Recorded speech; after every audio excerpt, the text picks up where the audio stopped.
28 years later, Magnus Cort, as we see Tom Pidcock really pushing things.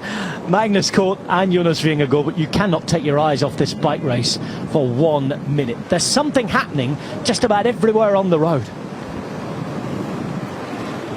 It's beautiful to watch a confident descender, isn't it? But it still leaves you with your heart in your mouth when you see the speeds that he was going around that fairly sharp right-hand corner there. And it is a big wide road. You know, this is what they climbed up yesterday, of course.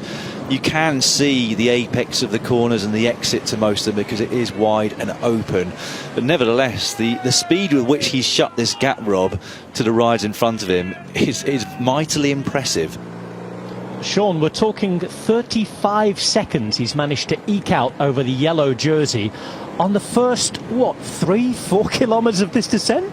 Yes, well, you know, he is a demon descender, as we say in cycling. You see the way he goes around the riders here. And, you know, he's not making a huge effort. And, you know, that is the thing here. Get out of the peloton for the descent.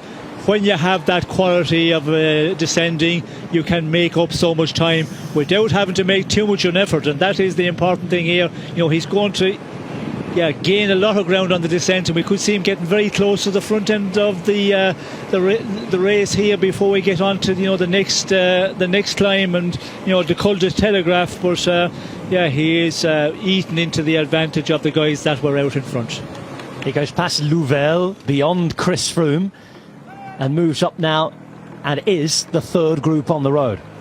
And just look at the difference in the ability of the descending. Pidcock versus the world, really, because the way he takes a corner there, he must save 1,000,000 watts there, just having to make that effort. It's incredible. Pidcock is at it again.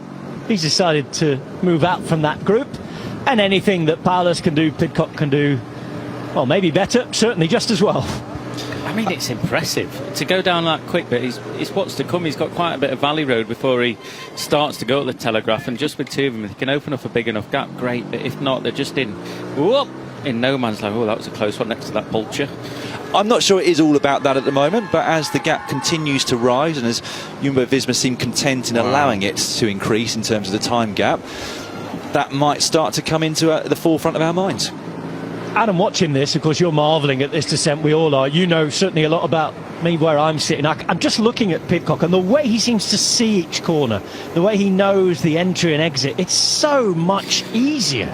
Yeah, well, I mean, that's the thing. He doesn't know the exit. That's the tough thing with going downhill, is that the guys don't know where the exit of the corner is. They can see as far as they can see around the corner, but it's just knowing when to turn in. And if you watch Tom, he's turning in late, he's throwing in biking late, but he's just kissing that apex of the corner perfectly. And as I said, you get as much speed as you can out of it, but it's also setting up for the next corner. You can go out of one corner super quick. Tom Pidcock is the man who accelerates. And it is Tom Pidcock. So good on the crossfield, exceptional on the mountain bike, and he's putting in the first test here on the road. Remember, as Sean was just saying, it is a Tour de France debut with Ciccone at the back now with Paulus. Meinke's able to follow, and Froome looking okay as well. He's struggling to get to the wheel, but he seems to be making it centimetre by centimetre to Meinke's. But Tom Pidcock looks over the shoulder. He likes what he sees because the gap is being maintained for the moment. We spoke about Ciccone, his sort of unpredictability, and now he's the one going out the back with Nielsen Paulus. And look at the face of Pidcock. I spoke about this probably 2 hours ago. The calm face of Tom Pidcock, all energy into turning the pedals. Smooth. Romain Bardet going backwards for DSM. That means that Geraint Thomas is on his way up to the podium. Tadej Pogacar is moving up from third to second, but Jonas Vingegaard remains the leader. 2 minutes 22 his gap to Pogacar. Pidcock getting a shower here on his way up.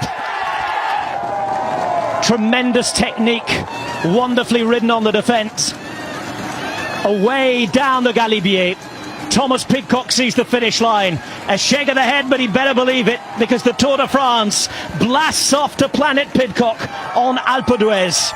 He's the youngest ever winner on this mighty mountain, and Tom Pidcock has hit the big time on the road.